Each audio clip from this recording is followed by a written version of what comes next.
One of the most important skills that are learnt from the beginning of school is the ability to read, to make meaning from text and learn through reading. But what happens to a student when they have a learning difficulty or disability in reading and comprehension? What options are available to ensure that they don't slip through the cracks of the education system and are left behind? A reading difficulty is a deficit in processes relating to decoding, phonetic knowledge, word recognition, and comprehension. It seems simple. Let's teach every student in grade 1 exactly how to decode words, how to understand phonetics, how to recognize words, and how to comprehend. The problem is that for a long time we've believed that reading is a naturally acquired skill and that we don't need to explicitly teach how to read. But by that theory, we create a wait to fail model where we wait until we notice that a student is falling behind before we intervene. The issue here is that for students who have learning difficulties in reading, the cost of waiting until later years to identify a reading difficulty is far too great. Research suggests that delayed development of reading skills affects vocabulary growth, leads to missed opportunities to develop comprehension strategies, and alters the student's attitudes and motivation to read. And if that's not bad enough, children who exhibit qualities of being a poor reader by the end of their first year of primary school almost never acquire average level reading skills by the end of primary school. So why have we not always taught explicit phonics instruction? The argument around this issue is that explicit phonics instruction is not required because not every student needs the same amount of instruction to be able to read. And it's true, some students will come to their first year of primary school already having a strong ability to read. But for students with reading difficulties, being taught the foundations of reading is essential. Under the Disability Standards for Education, the Australian curriculum legislates that teachers are to ensure that all students with a disability are able to participate in the Australian curriculum on the same basis as their peers, through rigorous, meaningful and dignified learning programs. Thankfully, in recent years, we've realised that reading is actually a very complex, learnt skill and that explicit phonics instruction is beneficial for all early readers. A team of researchers in Scotland took 300 primary age students from a low socio-economic area and put half through an explicit phonics program and the other half through a traditional phonics program for 20 minutes a day over 7 years. They found that by grade 7, the explicit phonics students were 3 years and 6 months ahead of their average reading age and 7 months ahead of the students who learnt the traditional way. Not only that, of the students who were taught the explicit phonics program, only 5.6% were more than 2 years behind the average reading age for grade 7. So how do we let go of our traditional model and push towards a new and dynamic way of reading instruction?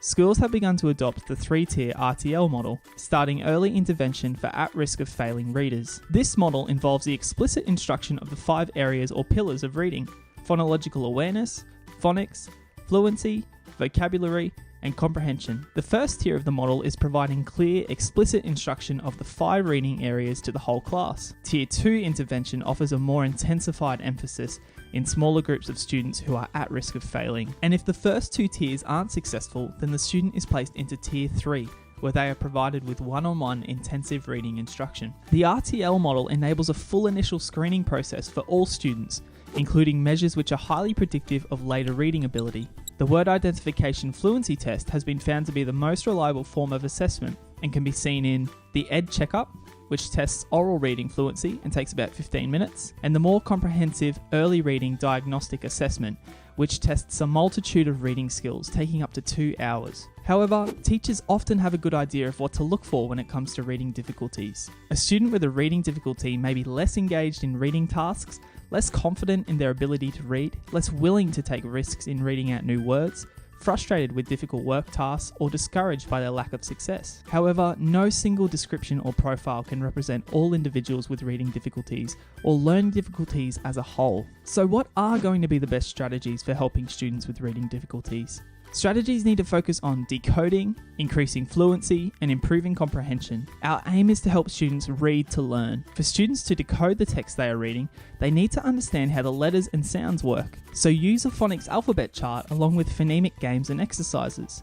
The charts can even be put on the walls around the room for reference in class time. Use mnemonic devices to remember tricky spellings. Make it fun. To build fluency, create reading lists of high-frequency words and run an activity where the student reads as many as they can for 1 minute, noting down how many correct words were read. Doing this day after day will show the student that they are improving and succeeding. Reading aloud together as a class for around 10 to 15 minutes per day can also help the student practice phrasing and intonation. While there are many assistive technologies such as the Speak tool for Microsoft and Mac, and apps such as Claro Speak Plus and Claro PDF Pro, which turns text into speech, making it easier than ever for students to hear written texts. To build comprehension, pre-teach vocabulary used in class by using analogies, synonyms, or visual aids. Have students use a dictionary or check online to confirm their correct use of harder words. Teach students how to generate questions about a text using a KWL chart. Have students think, pair, and share their responses to questions. Help students to make connections to personal experience, knowledge, and previous readings. And with all of our work with helping students with reading difficulties, context is key. We need to contextualize our instruction to the content they are learning, allowing students to transfer their new reading skills to other learning situations. With early intervention and hard work, we can stop students with reading difficulties being left behind in our schools.